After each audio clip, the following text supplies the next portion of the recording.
चलिए दोस्तों बात करते हैं एक और नए क्वेश्चन के बारे में। क्वेश्चन में एग्जामिनर ने कहा है sec स्क्वायर थीटा माइनस का sec थीटा इक्वल टू 1 और tan 12 थीटा माइनस का 3 tan 10 की पावर 10 थीटा प्लस का 3 tan 8 थीटा प्लस का tan 6 थीटा। इसको सॉल्व कीजिए और बताइए कि इसका राइट आंसर क्या है।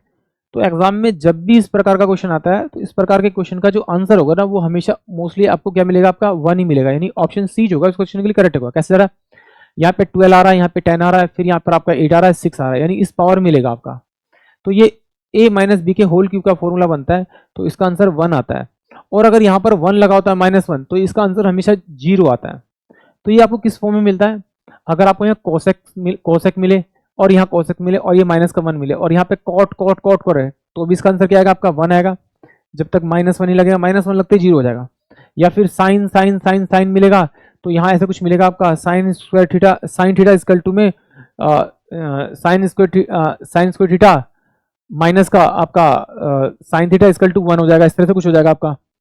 या फिर कोस स्क्वायर थीटा माइनस का कोस थीटा इक्वल टू 1 हो जाएगा, कुछ इस टाइप से कोई क्वेश्चन मिलेगा आपको, इस टाइप से कुछ क्वेश्चन मिलेगा, मतलब इसी फॉर्म में मिलेगा।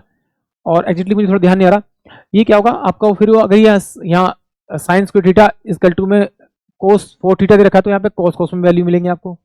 और अगर साइन 4 इक्वल टू में कोस स्क्वायर दे रखा है तो यहाँ पर आपको साइन साइन में वैल्यू मिलेंगे। तो आंसर इसका हमेशा अगर इतनी फॉर्म में दे रखा है तो 1 आएगा और -1 लगा हो तो 0 आएगा, हमेशा ये बात ध्यान रखनी है। चलिए फिर नहीं तो इसको सॉल्व कर लेते हैं, ठीक है।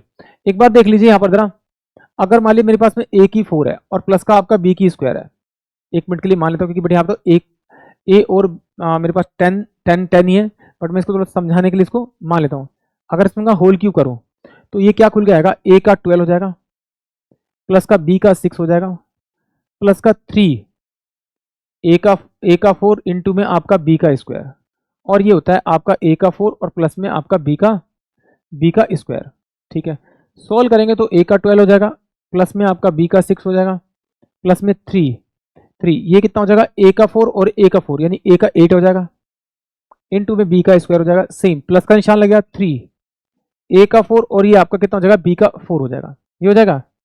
अब जरा देखिए यहाँ पर क्या देखा था मेरे को, ये जो मैंने माना कि भाई a जो है वो a के बराबर ही है, मतलब जो b की वैल्यू वो a के बराबर, तो a की वैल्यू को b की जगह रख सकता हूँ मैं, क्योंकि यहाँ 10 नहीं समय तो ये दोनों बराबर बराबर समझने के लिए, तो जहां जहां b है वहां a रख दीजिए आप एक पल के लिए। तो ये a का 6 हो जाएगा, यानी कि 10 है तो 10 का 12 ये रहा आपका, 10 का 6 मेरे पास में ये हो गया आपका।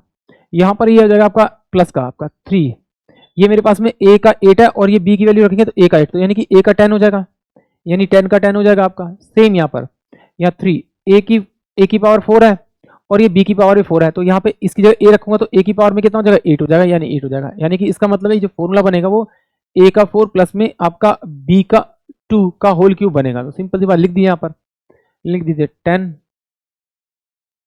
4 थीटा माइनस का आपका 10 स्क्वायर थीटा का होल क्यूब बन जाएगा। अगर होल क्यूब बन गया तो अब यहाँ सॉल्व कर लेते हैं, इस वाले 1 को इधर भेज देते हैं, तो sec स्क्वायर थीटा माइनस का 1 इक्वल टू होता है आपका sec थीटा, ठीक है। तो sec स्क्वायर थीटा क्या होता है आपका, tan square theta equal to क्या होता है आपका sec थीटा। यहाँ पे कितना आपका 4 है, तो ये 4 है तो क्या मैं इसको लिखता हूँ आपका 10 स्क्वायर थीटा का स्क्वायर, तो ये हो जाएगा आपका sec स्क्वायर थीटा माइनस का आपका कितना जाएगा 10 स्क्वायर थीटा, और इन दोनों की वैल्यू होती है 1 और 1 का क्यूब करेंगे तो 1 आएगा, यानी कि ऑप्शन सी। आई होप आप सभी को क्वेश्चन समझ में आया होगा।